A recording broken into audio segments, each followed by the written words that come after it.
Hey guys, welcome to the channel. Sonny here, and today there is an absolute massive global lab patch today, and most of it is really good. There's some crazy stuff in there. We get a new season update, massive season stuff, new grind spots, dungeon, new items, and PA also showed that they can respond extremely fast with class balance.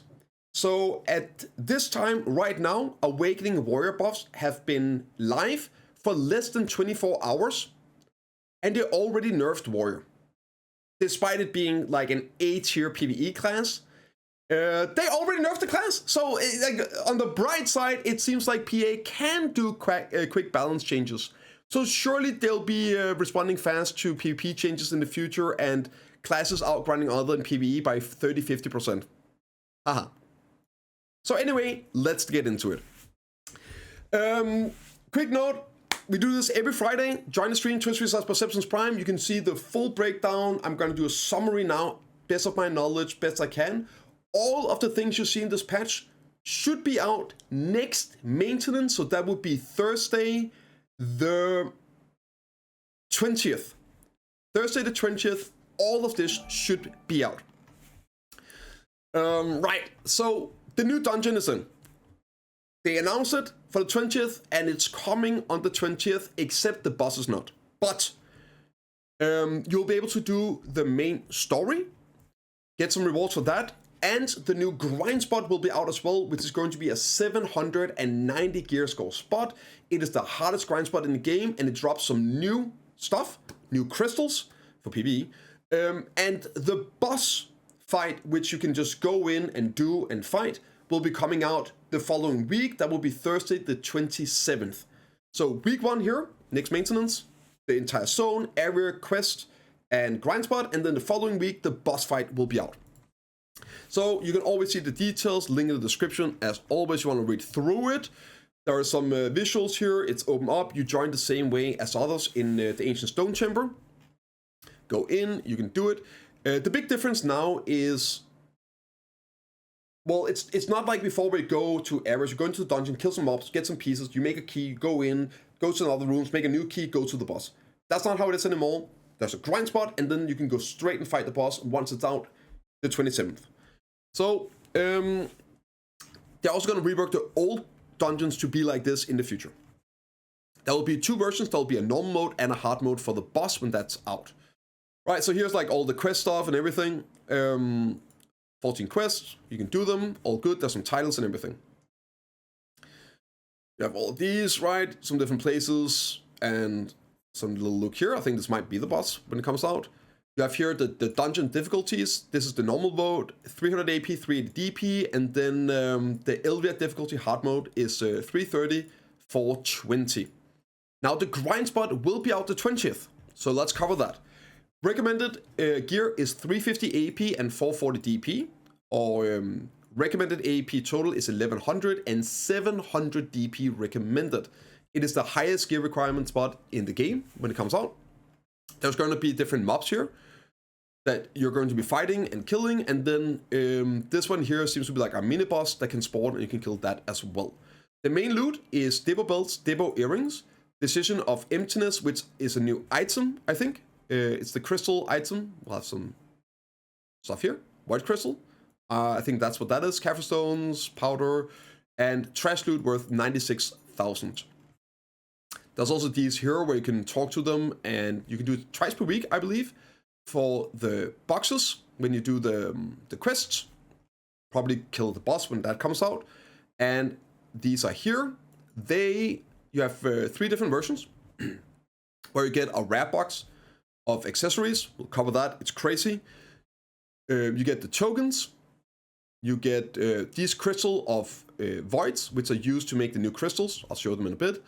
And you can also get the ring fragment and Cheers to Golden Desert. This is the accessory box here. You see the box of all. There are different versions of them. They can drop up to tri-grade. So you can pull Tri-Deboraka out of these. Obviously, it's going to be a low chance, but it's also from grade 1 to Tri. So that's pry, right? I'm pretty sure this means you get at least a pry out of these, not bases. So it's pry, do, or try dibos. Of course, there's a chance of getting Toros, Ominous Rings, and Dawn Earrings as well, the accuracy versions. Then you have the crystals. I guess we can cover those real quick here. Comes down. Here are the crystals that you get the drops for. You can make these. The TLDR, you get the white crystals, and then you have the recipes, 30 of these to make a new crystals. There's an upgraded Arcade version, which has 2 more monster AP, and then an upgraded Destruction crystal. The new 6 AP monster AP crystals from D2, Olens, and As Forest. You can make an upgraded version of those with also 2 more monster APs. That's 9 monster AP and 8 monster AP. Same stats otherwise. And again, you have 2 of each, so that will potentially mean we're going to be getting 8 more monster AP in our PvE build with these crystals once we get them. That is the only new item there, by the way. Unfortunately, I was really hoping to see our legendary damage artifact. We have the evasion and DR. We really need some more damage in the game, I think, for PvP builds. So I think it would have been amazing to get like a damage legendary artifact, but maybe one day. Okay. There's some knowledge stuff here. We can get some quests. You can get some loot scrolls, 130 stack available, which is nice. 150 up here as well. So you can get some fail stacks, all that. There's also furniture. So with this quest here, you also get the ancient weapon of Atroxxian, which is this furniture here for your mansion. And that looks awesome. Definitely gonna get that. Some new titles. And the challenges where you get these boxes the first time and everything, right? Again, all these quests, you can check the details. Now, the good news is the class balancing continues. So we got some more class balance today. Today is mainly focused on PvE, but there are some PvP changes as well, especially archers getting some huge changes, for better or worse. But yeah. And before you go, no, there's no striker, no sorcerer in today. So you can check the details, link in the description. I don't know all these classes, how it all will affect them, but there's a lot of cooldown changes today. Sorg is getting a lot of, this is getting 2 more seconds, but it equalizes with this here for 8 seconds. So lots of 8 seconds, lots of cooldown reductions. Super armor change to forward guard, cooldown reduction. Usage, like gathering speed has been increased, so it's faster. Defense judgment from front guard to super armor. Front guard to super armor, lots of more protections. Thank God we get some more protections on classes like Sorg. Lots of more protections today, guys. It looks like we're going deep into a full-on super armor meta. I don't know if this is preparation for the resist removal or what it is, but yeah, lots of protections in today. Forward guard to super armor as well. Some more changes here and some really, really good PvE damage buffs as well.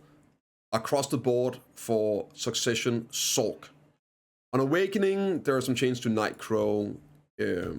Yeah, I don't know what this means. I don't play the class well enough to know. I don't play it at all. Goldfish. Huge changes. There are some more protections on this. It's getting a 30 DP shred instead of the 15 magic DP shred. The TLDR on Tamer is more protections, 6 more AP, so a bit more damage as well. And yeah, better DP shred and PvE buffs on Succession. This is like all Succession, substantial PvE damage buffs as well, like 10, 15, 20% across the board, so this is going to be a big deal. And Awakening got unified DP shred for 30 for 10 seconds on their different DP shreds. I believe that's a buff as well. Musa got some huge things today. This here is a typo, by the way, or like a translation error. It got a minus 20 DP for 10 seconds, a DP shred. Movement speed reduction has been removed. Improvement linking has been improved. Attack speed, slow and debuff has been changed from 10% to 20%. And it also got, instead of 10 AP, 20 AP buff, Spirit of the Warrior. And some huge PvE damage buffs. Like, these are some big juicy numbers, right? Yeah. Like 20%-ish. in some cases a lot more. So there's some huge damage buffs in here for Awakening Musa. Definitely could use that for PvE. The PvP buffs, I don't know if they needed those, but they're there. Archer, there's so much changing for Archer. If you play the class, interesting class, and you know a bit about, I really recommend checking out all the details because this goes on for 3 days of changes. The TLDR for Archer seems to be that it got actually a bit of a range nerf. It got way more protections, massive protection buff.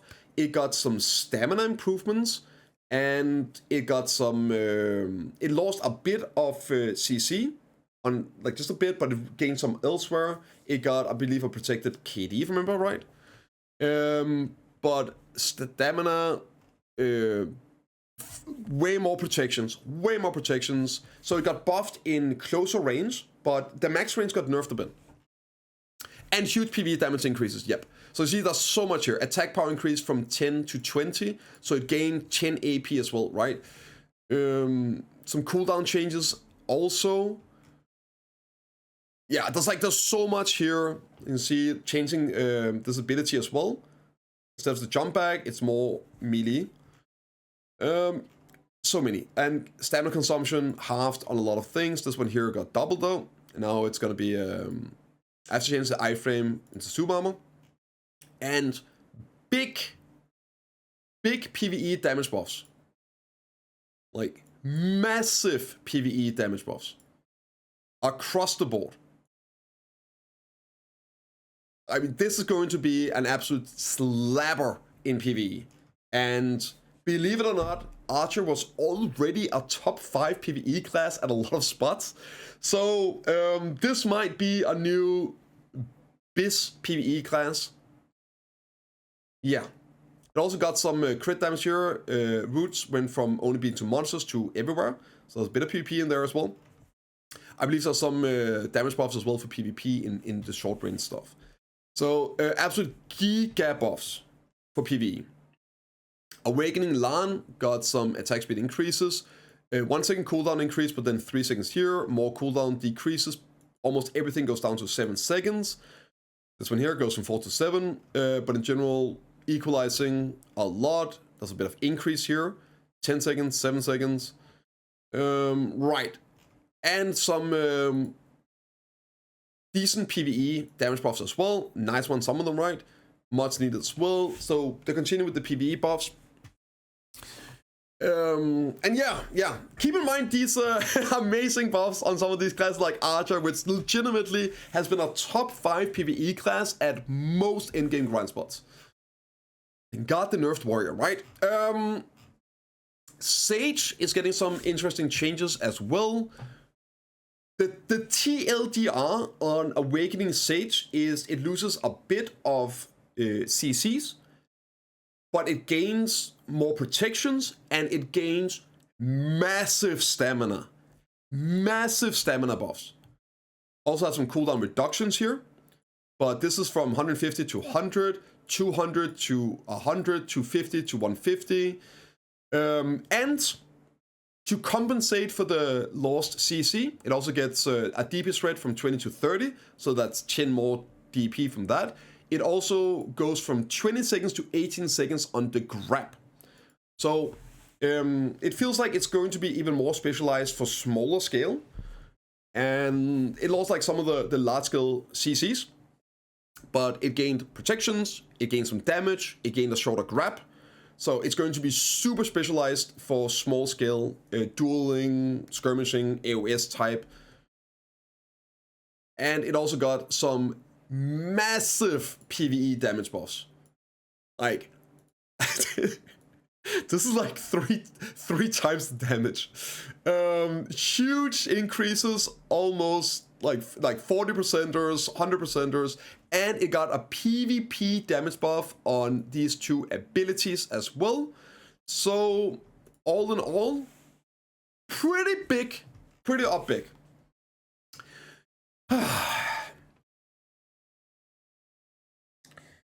If you want to see my full reaction to this, I will link the VOD in the description. I am going to just cover this now. I'm just going to cover it.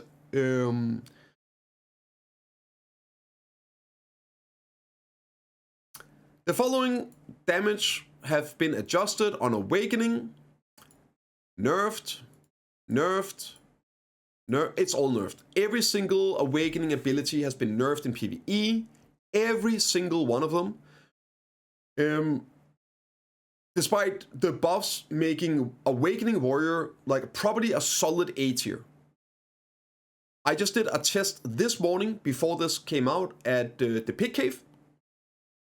And I was able to do it in 15 minutes and 40 seconds without the boss spawn on the event. And there are already classes that are doing it in 13 minutes. So 15 minutes and 40 seconds is super good. But it's not even close to being the best. And we also lost 10 DR threat last week for the buffs, which doesn't work at the event Pig Cave. So it would be even worse off relative at other places. Pig Cave is one of the places where it does best relative. Because, well, the DP threat didn't affect us. The DP nerf didn't affect us. So it's like a solid A tier, I would say. Sock Warrior is SS+. It might be the best grind class in the game. Archer with these buffs here are probably gonna be doing 20% faster than Awakening Warrior. But they nerf Awakening Warrior. So I was not okay. One day it's out. 2 days with Count Korea and the fucking nerf. It's crazy. It's insane to me. But yeah. Next up, some amazing stuff. Yeah, I'm not gonna. We move on. We just move on. There's so much to cover today. What I wouldn't give to see like what they're basing these things on, man. Let me see the numbers, P. I beg. One day. Okay, so hardcore server update. This is good news. There are some good changes here. Still, of course, no news about all classes coming in other seasons. We hope so, but there are some good changes here. So it's a start at least. First off, they are changing Gahaz Bandits and Pilaku to, instead of being question mark, they're gonna make them like a spot where you can see the numbers and everything. They are also addressing the point bombing. When you have, I think it's over 3k points or whatever, somebody and somebody else with less than 20%, if you kill them, you get a 30% penalty. So they're changing that to not function at bosses and at the harder spots.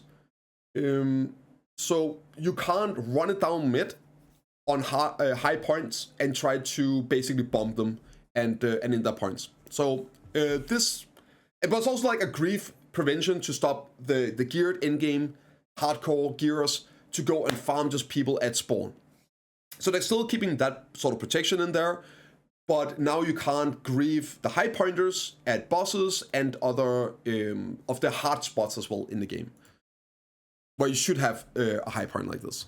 So that's good, at least. They're also changing the Dark Fog, like to the death mechanic, where you have a death zone if too many people are gathered.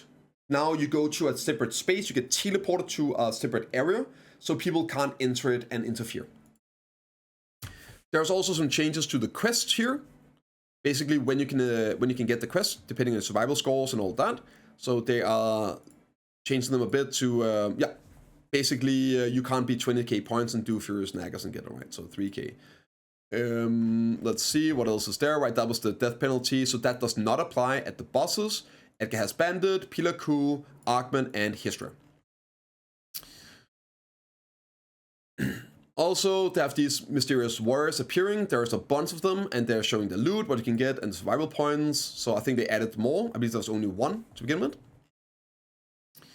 And they're also updating the loot you get here from the bosses. It used to be, this is the blue weapon box and 1,000 points, and then additional chance of getting green and blue accessories. Now it is guaranteed a green accessory box, and additional chance of getting a blue accessory box and blue weapon, and also yellow accessory box and yellow weapon. So they're making it easier to get gear as well, so you can progress faster on the hardcore server. And also increasing the chance of getting equipment boxes from all monsters except the ancient weapons. So the ancient weapons, the ones that give you green gear in the start, they drop them like candy, and everywhere else with blue and everything, it takes so long. I did around like 1 hour probably of hardcore grinding. with some PvP in there yesterday on my first day, and I got 2 blue gear. So yeah, they're buffing those, and then also improve the effects when you get a special buff. Remove them. Some good news for RBF. They are changing the spawn. Now approach the blue light in the waiting area and join the battle. You also have some changes to the actual map. So they're removing the rooftops for all those archers out there. So as much as I appreciate my lost Brumba on Warrior, at least I don't have to deal with too much rooftop cramping from your archer. So the lost given and the lost taken. So they basically removed all the rooftops. They also added some terrain over here at the spawns. So some changes to RBF. Sorry, Sock Ranger, potato. They are changing the protection buff to be just damage reduction instead of evasion, and you now get gold bars instead of silver on winning and losing. I don't know what the point of that is, unless, of course, there is more changes coming in the future. So me sucking up copium right now, maybe they'll actually update rewards to RBF in the future. Some improvements toward the roses, distribution of factions when a guild alliance participates in roses multiple times. And this is probably the biggest news today. New season server, and you guys can already start getting excited. They are finally doing what I've been wanting them to do for almost a year now. Improving rewards a lot. So the new season will start in Spectre School. It will start on Thursday. Next week, it will be out. And I 100% expect we will be getting a season ticket. So there's still the permanent 1000% EXP. Once you reach level 60, you will receive a pin boss armor and 2 boxes of Brilliant Beginning. So that means for now on, new players starting the game will get a pin boss armor from a season, plus a pin boss armor from the Magnus. Personally, I think they should get full set of pin boss, but at least it's a step in the right direction. And you get 2 of these boxes of Brilliant Beginning, which we'll see what's in a second. And yeah, this will go through. And you get them on the white tab. And it starts next week, so this will be the 20th for us. This is Korea, March 19. And it will continue until June. I expect this to be a permanent edition though. But for now, get in there, get it.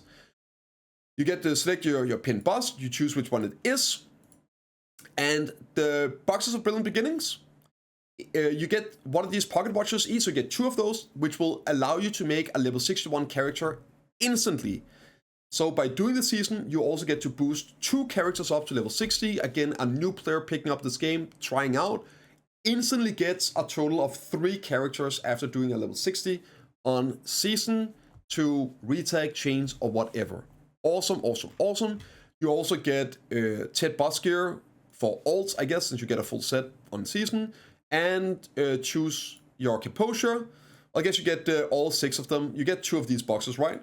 So you get 2 full sets of Ted gear, and you get 2 full sets of composure to gear up your alts as well, right? So pretty cool, pretty cool. And you also seem to be getting this one. The fishing rod with cool breeze. This is 1-to-1 the Cron rod. The Cron fishing rod that you could get as a bonus when buying 1,000 pearls. It is 1-to-1 the same, except it's half the ability. It's 1,000 ability instead of 2,000. I've been using mine ever since. You can brand it, everything, max reduction, fishing skills. It is insane. Best reward. It's so crazy. Highly recommend checking out some guides about stacking durability reduction. I've been using mine ever since we got it. I'm around 1350 durability on mine. It lasts so long. We're talking like 6 months, and it's going to be like easily 3 months. You can use this. It's so good. So that's probably the best reward I've seen, right? Yeah, new adventure server. That's just the stuff here we already know that's in with the carousel accessories and the black stars. The UI thingies doesn't really matter, and some bug changes and things like that. Yeah, so that's about it. Let me know what you guys think. I guess maybe there's a chance they won't pull those for North. I can't. I'll see you on the next one, guys. Have a great one.